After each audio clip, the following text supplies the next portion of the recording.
ओम नमो भगवते वासुदेवाय।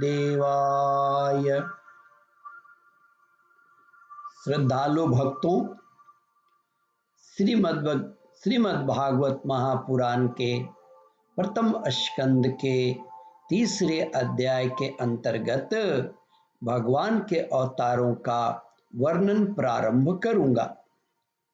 इसके पहले आपने दूसरे अध्याय का कथन सुन चुके हैं। श्री सूत जी कहते हैं, शौनकादि ऋषियों, सृष्टि के आदि में भगवान ने लोकों के निर्माण की रचना की। इच्छा होते ही उन्होंने महतत्व आदि से निष्पाप पुरुष रूप ग्रहण किया। उसमें 10 इंद्रियां, 1 मन और 5 भूत, यह 16 कलाएं थी। उन्होंने कारण जल में शयन करते हुए जब योग निद्रा का विस्तार किया, तब उनके नाभि सरोवर में से एक कमल प्रकट हुआ और उस कमल से प्रजापतियों के अधिपति ब्रह्मा जी उत्पन्न हुए। भगवान के उस विराट रूप के अंग प्रत्यंग में ही समस्त लोकों की कल्पना की गई है। वह भगवान का विशुद्ध सत्वमय श्रेष्ठ रूप है। योगी लोग दिव्य दृष्टि से भगवान के उस रूप का दर्शन करते हैं। भगवान का वह रूप हजारों पैर, जांघें, बाजुआं और मुखों के कारण अत्यंत विलक्षण है। उसमें सहस्त्रों सिर, हजारों कान, हजारों आंखें और हजारों नासिकाएं हैं। 1000 मुकुट, वस्त्र और कुंडल आदि आभूषणों से वह उल्लसित रहते हैं। भगवान का यही पुरुष रूप, जिसे नारायण कहते हैं, अनेक अवतारों का अक्षय कोश है। इसी से सारे अवतार प्रकट होते हैं। इस रूप के छोटे से छोटे अंश से देवता, पशु, पक्षी और मनुष्यादि योनियों की सृष्टि होती है। इसको ध्यान से सुनिएगा आगे का कथा। उन्हीं प्रभु ने पहले कौमार सर्ग में सनक, सनंदन, सनातन और सनत कुमार, इन 4 ब्राह्मणों के रूप में अवतार ग्रहण करके अत्यंत कठिन ब्रह्मचर्य का पालन किया।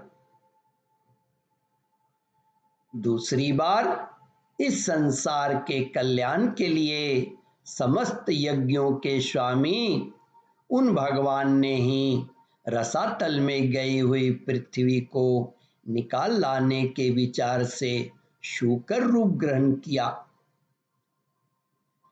ऋषियों की सृष्टि में उनका देवर्षि नारद के रूप में तीसरा अवतार ग्रहण हुआ और शाश्वत तंत्र का, जिसे नारद पांचरात्र कहते हैं, उपदेश किया है। उसमें कर्मों के द्वारा किस प्रकार कर्म बंधन से मुक्ति मिलती है, इसका वर्णन है। धर्मपत्नी मूर्ति के गर्भ से उन्होंने नर नारायण के रूप में चौथा अवतार ग्रहण किया। 5वें अवतार में वे सिद्धों के स्वामी कपिल के रूप में प्रकट हुए और तत्वों का निर्णय करने वाले सांख्य शास्त्र का जो समय के फेर से लुप्त हो गया था, आसुरी नामक ब्राह्मण को उपदेश किया। अनुसुईया के वर मांगने पर छठा अवतार में वे अत्रि की संतान दत्तात्रेय हुए। इस अवतार में उन्होंने अलर्क एवं प्रहलाद आदि को ब्रह्म ज्ञान का उपदेश किया।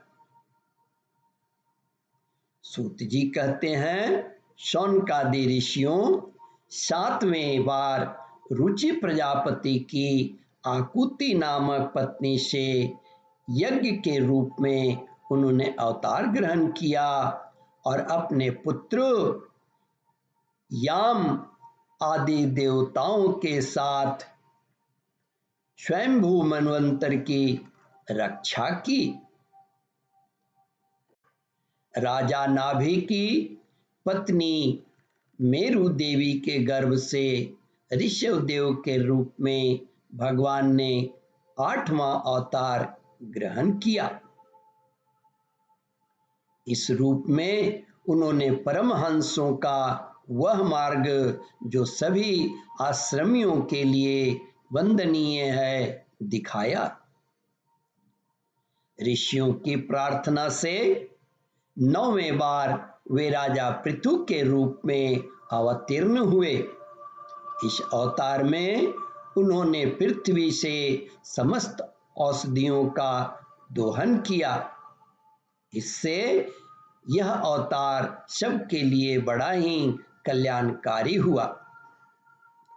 ओम परमात्मने नमः। श्रद्धालु भक्तों, इस कथा को ध्यानपूर्वक श्रवण, मनन और चिंतन करें। इस रसामृत को अपने बंधुओं बांधुओं के साथ भी वितरित करें। इस वीडियो को लाइक, शेयर और सब्सक्राइब करें। ओम परमात्मने नमः।